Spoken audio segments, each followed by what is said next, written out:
जय श्री कृष्णा। सभी प्यारे दर्शकों को रमा एकादशी की ढेर सारी शुभकामनाएं। आज रमा एकादशी व्रत रखा जा रहा है। ऐसे में आपको व्रत करने वाले सभी भक्तों को व्रत कथा का अनुसरण अवश्य करना चाहिए। तो आइए सुनिए रमा एकादशी की संपूर्ण व्रत कथा। यदि आप चैनल पर नए हैं तो सब्सक्राइब अवश्य कर लें और वीडियो को लाइक शेयर अवश्य करें। कमेंट में अवश्य लिखें ओम विष्णु देवाय नमः। आइए शाप्रेम स्मरण करते हैं। धर्मराज युधिष्ठिर कहते हैं, हे भगवान, कार्तिक माह के कृष्ण पक्ष की एकादशी के विषय में आप मुझे बतलाइए। इस एकादशी का क्या नाम है तथा इसके व्रत का क्या विधान है, इसकी क्या विधि है, इसका व्रत करने से किस फल की प्राप्ति होती है, कृपया सब विधि पूर्वक हमें बताइए। भगवान श्री कृष्ण कहते हैं, कार्तिक माह की कृष्ण पक्ष में एकादशी दीपावली के 4 दिन पहले आने वाली इस एकादशी को लक्ष्मी जी के नाम पर रमा एकादशी के नाम से जाना जाता है।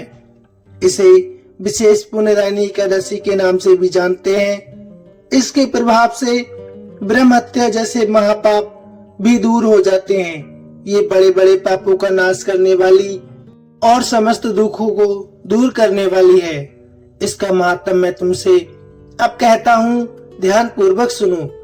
प्राचीन काल में मुचुक्कंद नाम के एक राजा रहते थे। उनकी इंद्र से बहुत अच्छी मित्रता थी और साथ ही यम, कुबेर, वरुण और विभीषण भी उनके विशेष मित्र थे। यह राजा बड़ा धर्मात्मा, विष्णु भक्त और न्याय के साथ राज करता था। उस राजा की एक कन्या थी जिसका नाम था चंद्रभागा। उस कन्या का विवाह चंद्रसेन के पुत्र शोभन के साथ हो गया। एक समय वह शोभन ससुराल आया। उन्हीं दिनों जल्दी ही रमा एकादशी भी आने वाली थी। जब व्रत का दिन समीप आ गया तो चंद्रभागा के मन में अत्यंत सोच उत्पन्न हुआ कि मेरे पति अत्यंत दुर्लभ हैं और मेरे पिता की आज्ञा बहुत कठोर है। 10वीं को राजा ने ढोल बजवाकर सारे राज्य में ये घोषणा करवा दी कि एकादशी को भोजन नहीं करना चाहिए।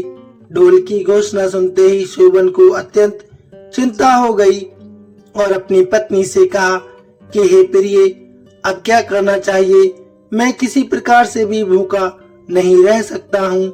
ऐसा उपाय बतलाओ कि जिससे मेरे प्राण बच सके, अन्यथा मेरे प्राण अवश्य चले जाएंगे।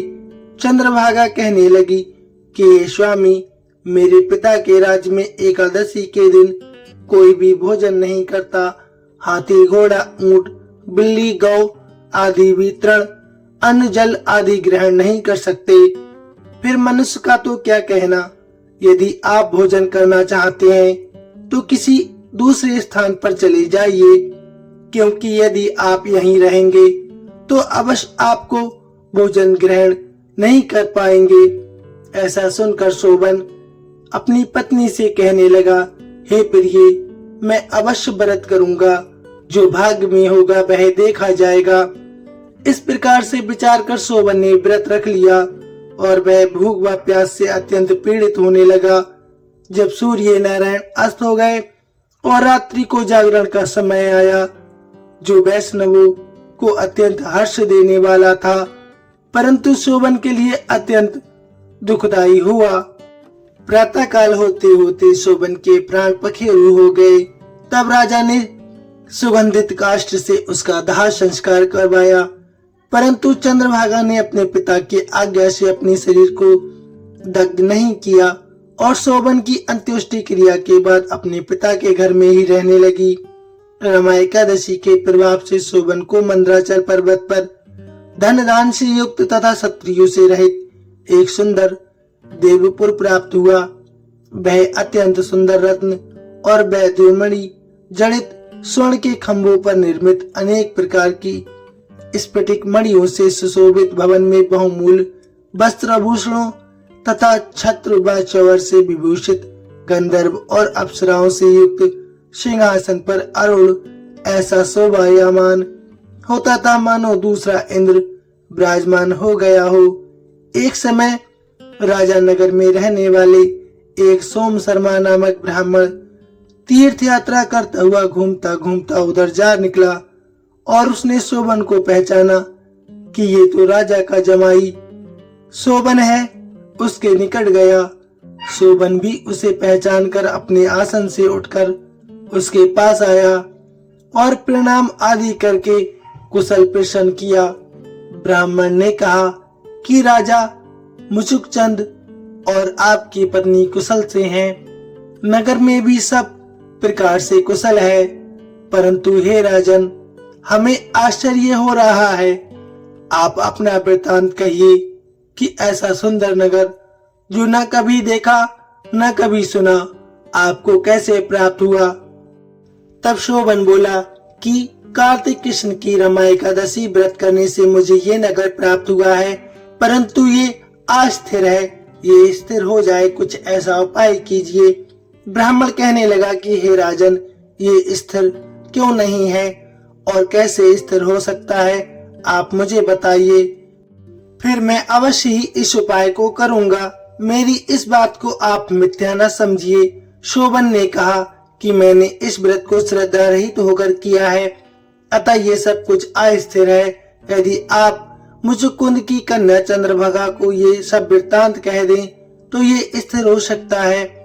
ऐसा सुनकर श्रेष्ठ ब्राह्मण ने अपने नगर लौटकर चंद्रभागा से सब वृत्तांत कह सुनाया। ब्राह्मण के वचन सुनकर चंद्रभागा बड़ी प्रसन्नता से ब्राह्मण से कहने लगी कि हे ब्राह्मण देवता, ये सब बातें आपने प्रत्यक्ष देखी हैं या स्वप्न की बातें कर रहे हैं। ब्राह्मण कहने लगे कि हे पुत्री, मैंने महावन में तुम्हारी पति प्रत्यक्ष को देखा है, साथ ही किसी से विजय न हो ऐसे देवताओं के नगर के समान उनका नगर भी देखा है। उन्होंने ये भी कहा कि वह स्थिर नहीं है। किस प्रकार वह स्थिर हो सके, सो उपाय आपको करना है। चंद्रभागा कहने लगी, हे विप्र, तुम मुझे वहां ले चलो। मुझे पति देव के दर्शन की तीव्र लालसा है। मैंने अपने किए हुए पुण्य से उस नगर को स्थिर बना दूंगी। अब ऐसा कार्य कीजिए कि वह जल्द से जल्द उनके पास पहुंच जाए, जिससे उनका सारा संयोग, क्योंकि वियोगी को मिला देना एक महान पुण्य है। सोम शर्मा ये बात सुनकर चंद्रभागा को लेकर मंदराचल पर्वत के समीप वामदेव ऋषि के आश्रम पर गया। वामदेव जी ने सारी बात सुनकर वेद मंत्रों के उच्चारण से चंद्रभागा का अभिषेक कर दिया। तब ऋषि के मंत्र के प्रभाव और एकादशी व्रत के प्रभाव से चंद्रभागा का शरीर दिव्य हो गया और वह दिव्य गति को प्राप्त हो गई। इसके बाद बड़ी प्रसन्नता के साथ अपने पति के निकट गई। अपनी प्रिय पत्नी को आते देखकर शोभन अति प्रसन्न हुआ और उसे बुलाकर अपनी बाईं तरफ बिठा लिया। चंद्रभागा कहने लगी, हे प्राणनाथ, आप मेरे पुण्य ग्रहण कीजिए। अपने पिता के घर जब मैं 8 वर्ष की थी, तब से विधि पूर्वक एकादशी व्रत को श्रद्धा पूर्वक करती आ रही हूँ। इस पुण्य के प्रताप से आपका ये नगर स्थिर हो जाएगा। तब समस्त कर्मों से युक्त होकर प्रलय के अंत तक रहेगा। इस प्रकार चंद्रभागा ने दिव्य आभूषणों और वस्त्रों से सुसज्जित होकर अपने पति के साथ आनंद पूर्वक रहने लगी। हे राजन, ये मैंने रमा एकादशी का महात्म तुमसे कहा। जो मनुष्य इस व्रत को करता है उसके ब्रह्म हत्या समस्त पाप नष्ट हो जाते हैं। कृष्ण पक्ष और शुक्ल पक्ष दोनों ही एकादशियां समान हैं, इनमें कोई भेदभाव नहीं है, दोनों समान फल देने वाली हैं।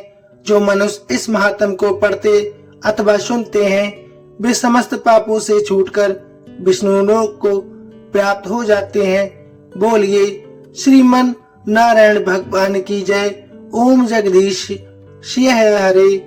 प्यारे दर्शकों, आपको कहानी का वृत्तांत कैसा लगा प्लीज कमेंट में अवश्य बताइए और कमेंट में लिखना मत भूलिए। ओम विष्णु देवाय नमः। धन्यवाद।